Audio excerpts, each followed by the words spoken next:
¿Qué tal muchachos? Mi nombre es Fabián Tapia. Hoy voy a hacer un ejercicio en el cual vamos a estar calculando el radio de la Tierra. Entonces la situación es la siguiente. Estamos recostados frente a una playa en Acapulco viendo la puesta del sol.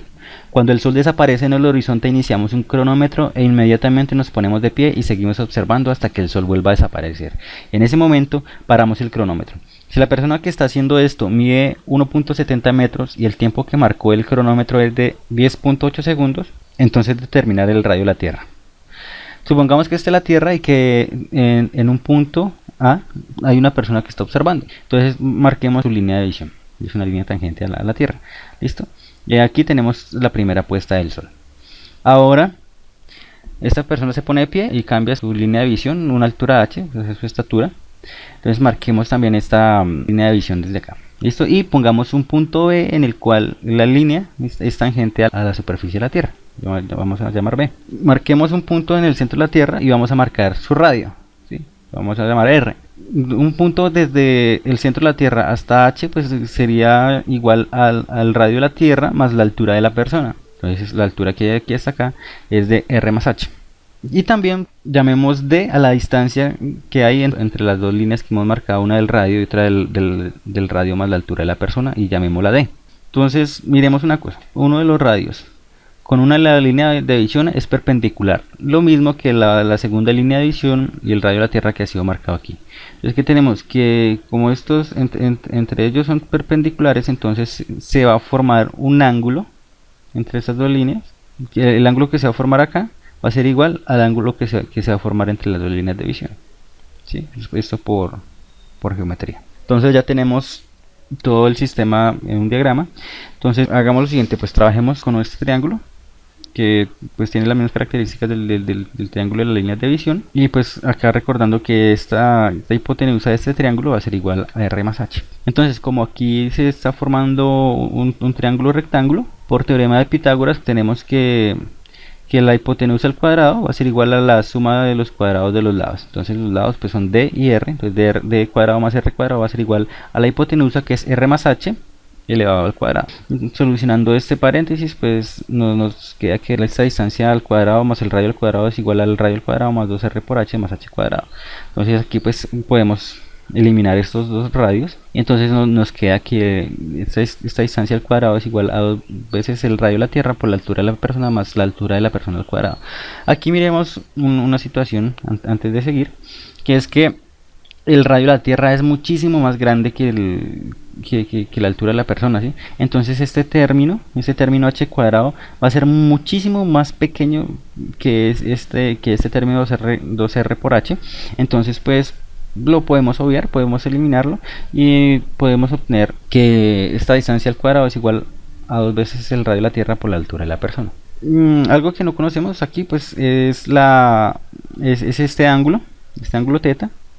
Entonces pasemos a encontrarlo. Tenemos que en 24 horas el Sol se mueve a un ángulo de 360 grados alrededor de la Tierra, ¿sí? Entonces pues veamos cómo relacionamos esto. Entonces la relación que tenemos es la siguiente, que en 24 horas la Tierra se mueve 360 grados. Entonces tenemos que encontrar qué tanto se mueve la Tierra en estos 3 segundos que tenemos. Entonces aquí pues despejamos este ángulo, y lo que tendríamos que hacer es pasar estas horas a segundos, porque tenemos nuestro tiempo, el tiempo que nosotros encontramos lo tenemos en segundos. Entonces despejamos el ángulo y pasamos todas a segundos. ¿Listo? Entonces tenemos que en una hora tenemos 3600 segundos, entonces cancelamos hora con hora y obtenemos nuestro ángulo θ. ¿Listo?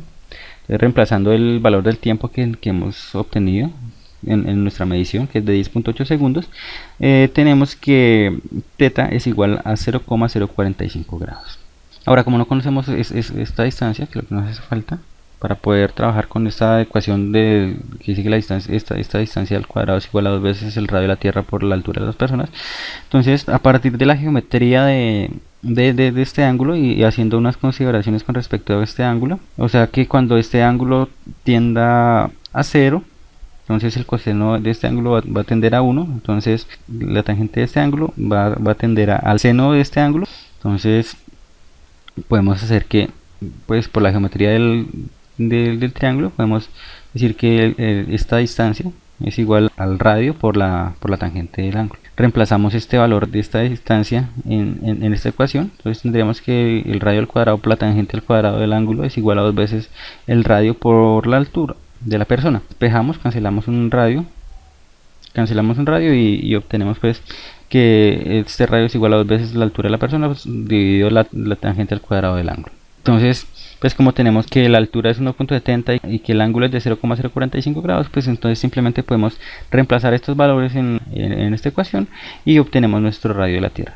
Entonces, ahora lo que tenemos que hacer es ver qué tan confiable es nuestra medición. Para eso necesitamos conocer el radio real de la Tierra o pues el radio medio. Tenemos que el radio medio de la Tierra es igual a 6.37 por 10 a la 6 metros. Entonces miremos ahora el porcentaje de error que tenemos en nuestra medida. Pues recordemos que el porcentaje del error es igual al valor absoluto del valor medido menos el valor real dividido el valor real multiplicado por 100 para que nos dé el porcentaje. Entonces, pues reemplazando esto, pues nuestro valor de medido sería 5.5 por 10 a la 6. Nuestro valor real, el radio medio que se acepta es de 6.37 por 10 a la 6 metros. Y entonces reemplazando obtenemos que nuestro error es del 13.5%. Una cosa que se podría hacer para mejorar esta medida pues sería hacer el experimento en el Ecuador. Sería lo más favorable para que el error se reduzca y podamos obtener datos mejores.